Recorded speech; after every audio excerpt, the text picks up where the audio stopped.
Hi అండి, welcome back to our channel Kavitha Srinivas. ఈరోజు recipe వచ్చి డ్రై ఫిష్ కర్రీ అండి. ఎండు చేపల ఇగురు చాలా టేస్టీగా ఉంటుంది. మరి ఈ రెసిపీని ఎలా ప్రిపేర్ చేసుకోవాలో ఈ వీడియోలో చూసేద్దాం.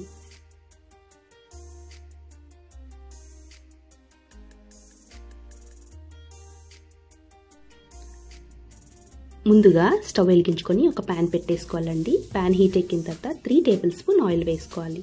చక్కగా డ్రై ఫిషెస్ నండి ఒక 5 పీసెస్ తీసుకున్నాను. చక్కగా క్లీన్ చేసి కాస్తంత ఫ్రై చేసుకోవాలండి. అప్పుడు కుక్ చేసినప్పుడు ముక్కలు ఇరగకుండా ఉంటుందండి. ఇప్పుడు ఫ్రై అయిపోయింది కదండి, ఇప్పుడు తీసి పక్కన పెట్టేసుకోవాలి. అదే ఆయిల్లో 1 టీ స్పూన్ జీలకర్ర, అలాగే 2 టేబుల్ స్పూన్ కసూరి మేతి అండి. కసూరి మేతి లేకపోతే మెంతులు కూడా యాడ్ చేసుకోవచ్చు. ఇప్పుడు ఒక 5 నుంచి 6 వరకు పచ్చిమిర్చి, 3 పెద్ద సైజు ఉల్లిపాయలండి కట్ చేసుకొని యాడ్ చేసుకోవాలి. అలాగే కాస్తంత కరివేపాకు కూడా యాడ్ చేసుకోవాలి. సో చక్కగా దోరగా వేయించేసుకోవాలండి. కాస్తంత ఎర్రగా అయిపోతే సరిపోతుందండి. ఇప్పుడు 1 టీ స్పూన్ పసుపు, అలాగే 2 టేబుల్ స్పూన్ కారం పొడి, 1 టేబుల్ స్పూన్ ధనియాల పొడి వేసుకొని చక్కగా కలుపుకోవాలండి.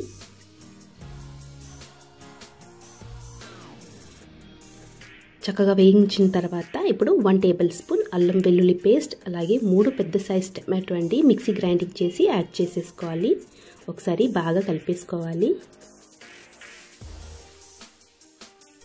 కలిపిన తర్వాత ఒక 1/2 టీ స్పూన్ సాల్ట్ని యాడ్ చేసుకోవాలండి.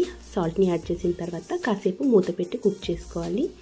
సో ఇక్కడ ఒక 1/2 కప్ వాటర్ని యాడ్ చేసుకోవాలండి. గ్రేవీ బట్టండి, మీ ఇష్టం. చక్కగా మీకు ఎంత గ్రేవీ కావాలో అంత కొంచెం వాటర్ వేసుకోవచ్చు. సో నేనైతే 1/2 కప్పే వేసాను. ఒకసారి బాగా కలిపేసుకోవాలి. ఈ డ్రై ఫిష్లో వంకాయలు కానీ మునక్కాడలు వేస్తే చాలా టేస్టీగా ఉంటుంది. నేనైతే ఇక్కడ డ్రై మ్యాంగోస్ అండి, ఎండి మామిడికాయ ముక్కలు యాడ్ చేశాను. ఒక 6 నుంచి 7 ముక్కల వరకు. అలాగే ఫ్రై చేసిన ఎండు చేపలు కూడా యాడ్ చేసేసుకోవాలి. ఒకసారి బాగా కలిపేసుకోవాలండి. సో 10 నుంచి 15 నిమిషాల వరకు మీడియం ఫ్లేమ్లోనే కుక్ చేసుకోవాలండి. చక్కగా డ్రై ఫిష్ కర్రీ అంది రెడీ అయిపోతుంది.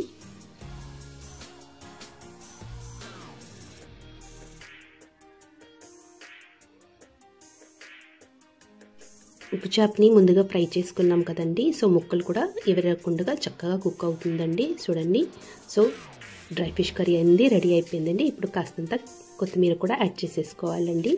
వేడి వేడి అన్నంలో తింటే చాలా టేస్టీగా ఉంటుంది.